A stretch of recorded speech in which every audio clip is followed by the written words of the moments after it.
Archangel Azrael, the angel of death, he's not a monster. He's not a villain. He is divine judgment wrapped in light. But here's the truth no one dares to say aloud. The most terrifying being in the afterlife is also the most misunderstood. Why is Azrael described as both terrifying and beautiful? Why does his presence make the righteous smile and the wicked scream? Could it be that everything we thought we knew about death is wrong? For centuries, the truth about Archangel Azrael has been buried beneath fear, misinterpretation, and forbidden texts like the Book of Enoch. What if Azrael isn't here to end your life, but to begin your eternal purpose? In this video, you'll discover the real identity of Azrael, the hidden role of watcher angels, and how your soul's final moments are orchestrated by divine intelligence far beyond human understanding. We'll explore the sacred mission of this misunderstood archangel, his place in biblical prophecy, and the astonishing beauty of death through heavenly eyes. But before we begin, do you believe the angel of death could actually be a messenger of peace? Drop your thoughts in the comments. I promise, this will change the way you see your final breath. And don't forget to like, subscribe, and step with me into the light. This is not just a story. It's a revelation. The angel of justice, not of punishment. They say Azrael takes lives, but perhaps that is the smallest part of what he truly does. Because in truth, Azrael does not take. He carries, he lifts, he delivers. The ancient scriptures never called him a destroyer. They called him Malak al-Maut in Islam, angel of death, not as a terror, but as a servant of divine command. In Jewish mysticism, he appears not as the executor of wrath, but as the one who gently severs the soul from the body when the appointed time comes. Not a second early, not a moment too late. He is not here to frighten us. He is here to be fair. Imagine standing before your Creator at the final threshold of your life. Who would you trust to lead you through that sacred crossing? The answer is Azrael. He is not cruel, he is precise. He is not vengeful, he is just. His task is not to condemn, but to fulfill what has already been written, what your soul chose long before your first breath. This is why the righteous are said to smile at their final moment, because they are met not with dread, but with peace. Azrael comes to them as a friend. His face is light, his voice like wind through olive trees. His presence is the closing of a book well written. But for those who lived in shadow, who harmed, who turned their backs to grace, Azrael is still fair. He does not rage, he reflects. He is the mirror held up to your soul, and in his eyes you will see not anger, but truth. That is what makes him fearsome, not what he does, but what he reveals. There's a story passed down through desert lore of a man who lived a life of cruelty, wealth gathered through exploitation. On his deathbed, his body trembled, but not from pain. It was the moment he saw Azrael standing at the end of the room, not roaring, not threatening, just watching. The man screamed, not because Azrael was monstrous, but because he finally saw himself clearly for the first time. That's what Azrael brings, clarity. And that's why he is the angel of justice, not of punishment. Justice is not always painless, but it is always deserved. So ask yourself, if you closed your eyes right now and felt the hush of wings beside your bed, would you be ready? Or would the silence scream louder than words? Drop your answer in the comments. Not to fear death, but to reflect on the life you're living today. And now we go deeper, because Azrael does not walk alone, and neither do you. The army of death and the angels who serve beside him. We often picture angels as lone beings, floating serenely through clouds, untouched and untouchable. But in divine design, nothing exists in isolation, not even death. Azrael leads, but he is not alone. The ancient texts speak of many: Sariel, the angel of guidance; Samael, the bitter reminder of rebellion; Rahab, the silent force of divine consequence. These are not demons. These are angels whose work is difficult to comprehend, but necessary to complete the cycle. Together, they form what the Book of Jubilees and mystical texts call the hosts of the final hour, guardians of transition, not executioners of doom. Think of them not as reapers, but as midwives of the soul, ushering you from one realm into another. Their appearance may seem strange to earthly eyes, but that's because we are trained to fear what we do not understand. There is a midrashic legend of Azrael walking through a battlefield, his robes untouched by blood, pausing by each fallen warrior. At his side are four beings, each holding a scroll. They speak no words, they simply record who fought with honor, who died with regret, who prayed with their final breath, who cursed the heavens. And in that stillness, as swords lay cold and cries fade to silence, it is said that Azrael raises a single hand, and every soul answers, because no death goes unnoticed. No soul slips through by mistake. This is the divine order, precise, intentional, sacred. Even in mass tragedy, the divine army is present. Azrael is present. And what if we thought about that when tragedy strikes our world? What if, instead of only grief, we paused and whispered a prayer to the one who carried those souls into light, to the ones who ensured not even the forgotten were left behind? That, too, is a form of healing. So yes, Azrael may be the figure we fear, but behind him stands an army not of vengeance, but of restoration. Just like we are never alone in life, we are never alone in death. And in that truth, there is peace. Let this settle in your spirit, because where we go next is into the eyes of Azrael himself, where beauty and terror meet and reveal the divine design.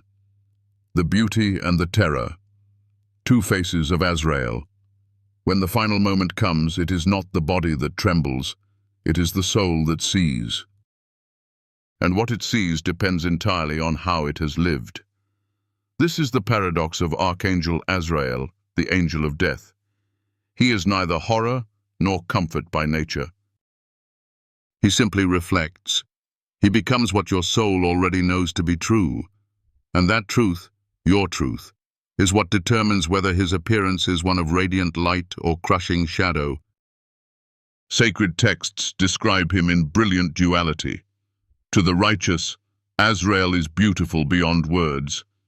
His face shines like the dawn after a storm. His voice carries the hush of heaven. His wings stretch across eternity like arms ready to embrace. There are testimonies in both Islamic hadiths and Jewish midrash that those who live in faith see him wrapped in fragrances unknown to earth, his presence gentler than any hand they've ever known. They say Azrael comes not to take, but to welcome, like a familiar friend waiting at the end of a long journey. And yet, to the unrepentant, his visage is unbearable. His eyes pierce. His silence accuses. The same wings that once embraced now cast long shadows, and the weight of his presence feels heavier than guilt itself.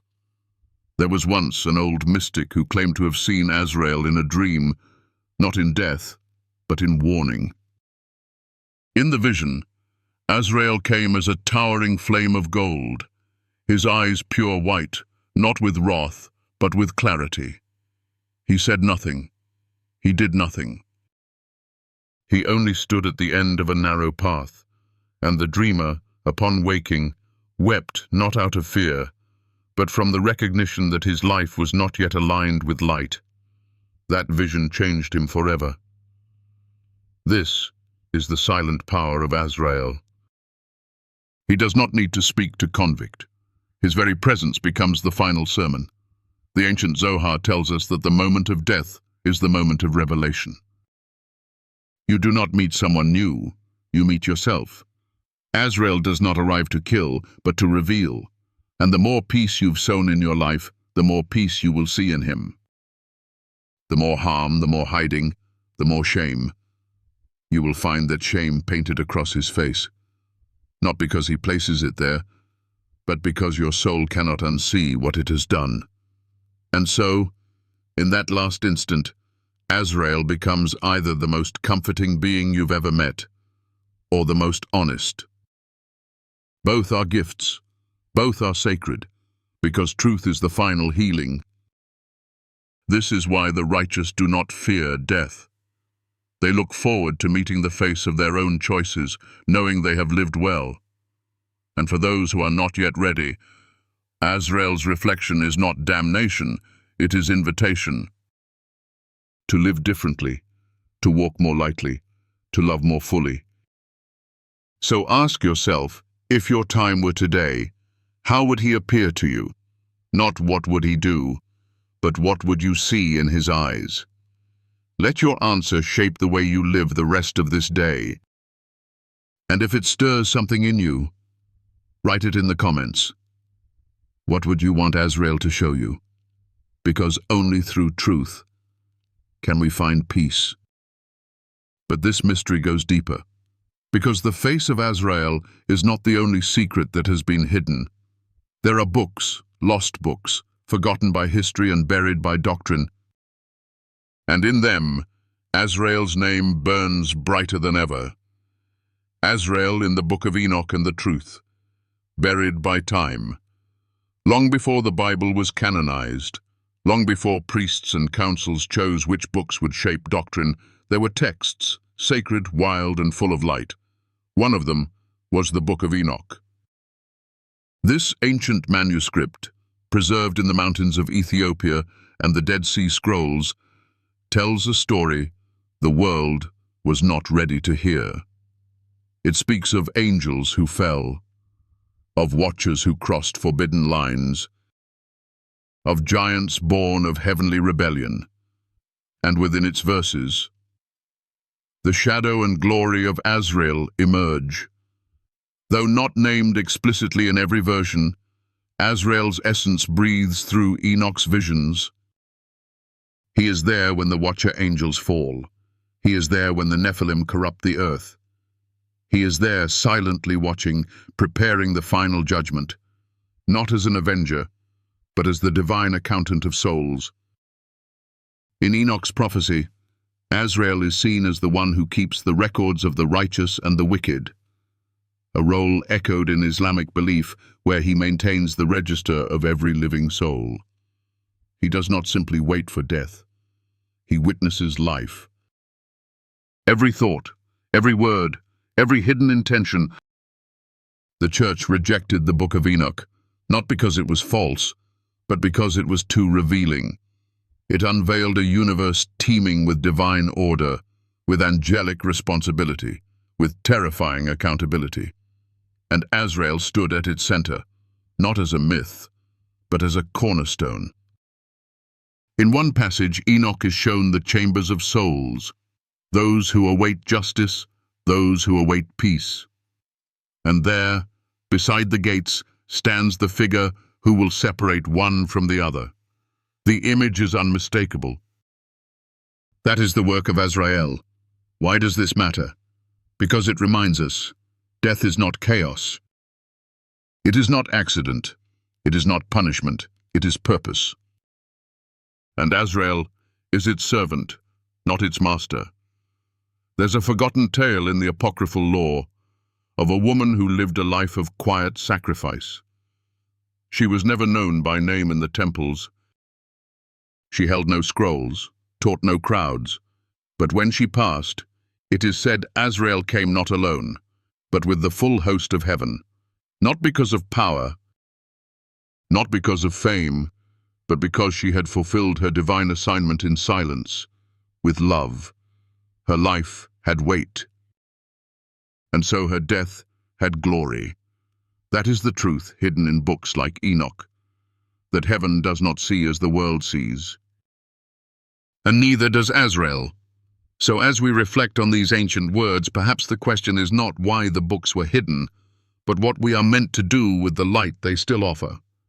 Have you ever read something that made you see your own soul more clearly? If so, share it.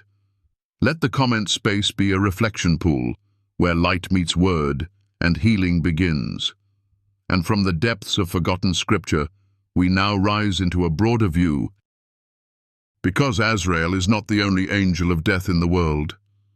Many cultures have met him by other names. Many faces. Many truths.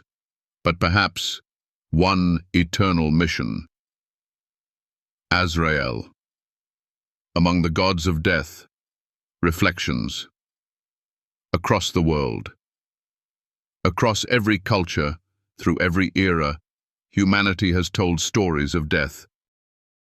But not of it ending life, rather of what meets us on the other side. And within these stories, names change, garments change, rituals change. But the soul recognizes a single presence. Call him Azrael, or call him by other names. He has walked beside humanity since the beginning. In ancient Egypt, they spoke of Anubis, the god of mummification, the one who weighed the heart of the dead against the feather of Maat, truth. Dressed in black, with the head of a jackal, Anubis stood not as an enemy of man, but as the guardian of the threshold. Like Azrael, he did not judge with his own power, he simply revealed. A heavy heart condemned itself. A light heart passed into peace. And in this image, we see Azrael's hand reflected, calm and unwavering. In Hinduism and Buddhism, there is Yama, the Lord of Death, who sits upon the wheel of karma.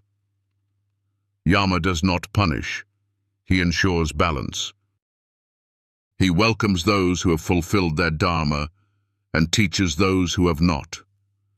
The stories say he sends messengers to collect souls, not out of cruelty, but to restore the great circle of birth, death, and rebirth.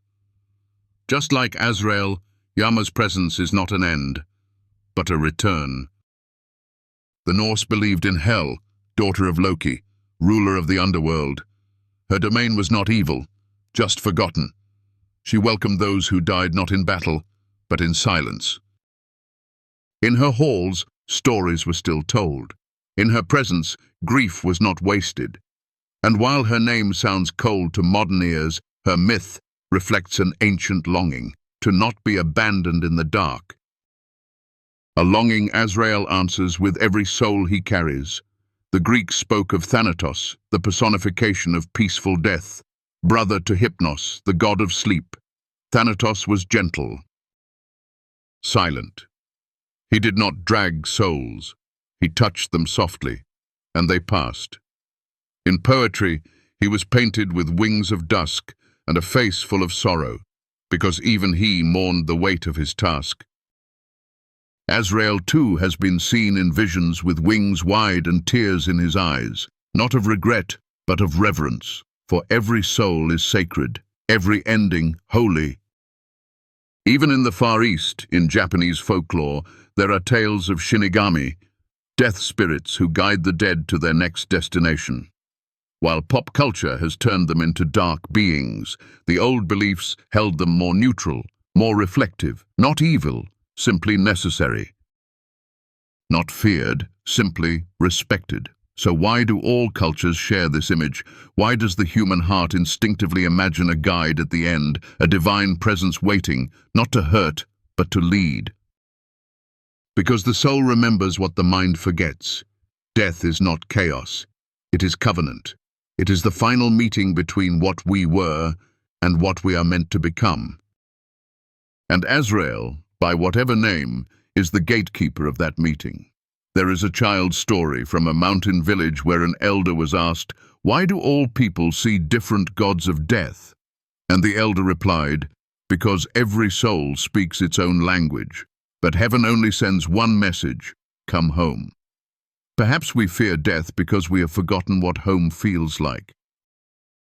And perhaps the work of Azrael, of Anubis, of Yama, of Thanatos, is to remind us that we are not falling into darkness, we are walking back into light. If you've ever felt drawn to stories of other cultures' angels or death gods, comment below what name for Azrael speaks to your soul. Because the names may differ, but the mercy is the same. And yet for all these beautiful reflections, many have misunderstood Azrael entirely. They see only shadow, they forget the light, and in forgetting they fear what was meant to heal. It is time to face the greatest misconception of all. The mistaken fear of Azrael, and the true terror.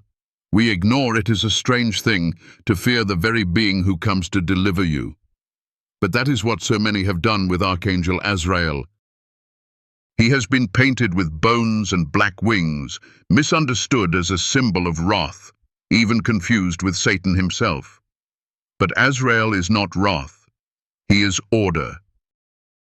He is the divine whisper at the end of the storm. So why do people fear him?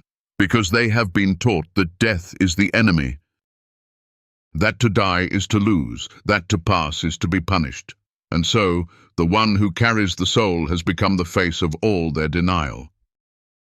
Azrael is not hated for what he does, but for what he reminds us of, that time runs out. There is a deep psychological truth here. People don't fear Azrael. They fear unfinished business. They fear unlived purpose. They fear looking into the eyes of truth before they're ready. That is why the face of Azrael appears different to each soul, not because he changes, but because you do. There was once a king who feared death so deeply that he surrounded himself with laughter, noise, and luxury. He outlawed the word dying from his court. He banned funerals. But one night, walking alone, he saw a man in white robes sitting silently beneath a tree. The man did nothing, said nothing. The king asked who he was. The man said, "I am the one you've been trying to ignore." And the king fell to his knees, not in fear, but in relief. Azrael was not a horror. He was honesty. This story reminds us of something vital. The true terror is not death. It is the life unlived. The harshest judgment is not what comes after. It is what we chose to do with what we had. And Azrael, in his perfect silence, reveals that he is not sent to hurt us. He is sent to mirror us.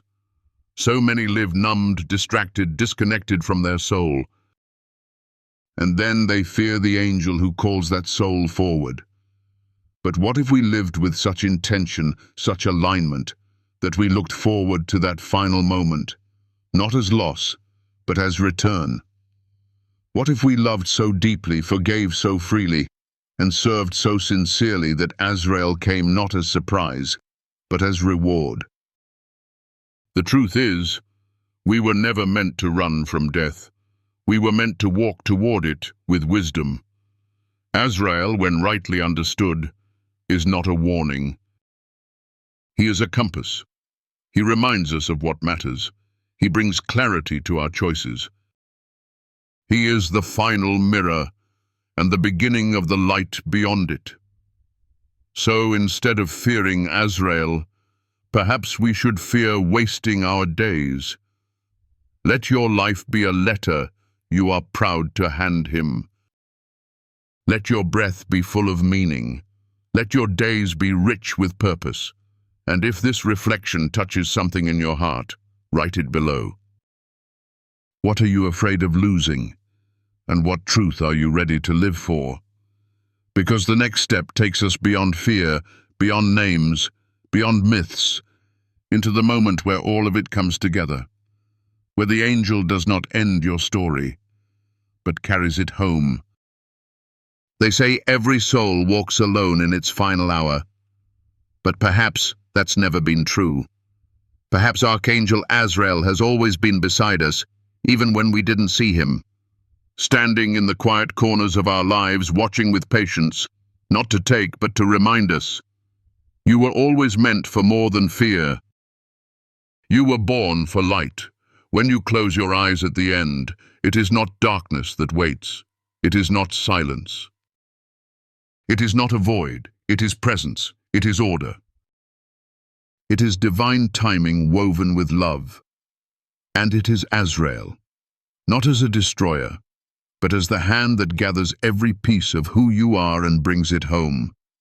We live our days avoiding the thought of death. We hide it behind noise, calendars, plans, and endless scrolling. But the more we avoid it, the more we lose the one thing that can truly bring us clarity, the awareness that our time here is sacred, that what we do with each breath matters, that the way we love, forgive, give, create, and rise again after every fall, that is what Azrael will reflect back to us when the hour comes. He does not speak to us in fear, he speaks in meaning.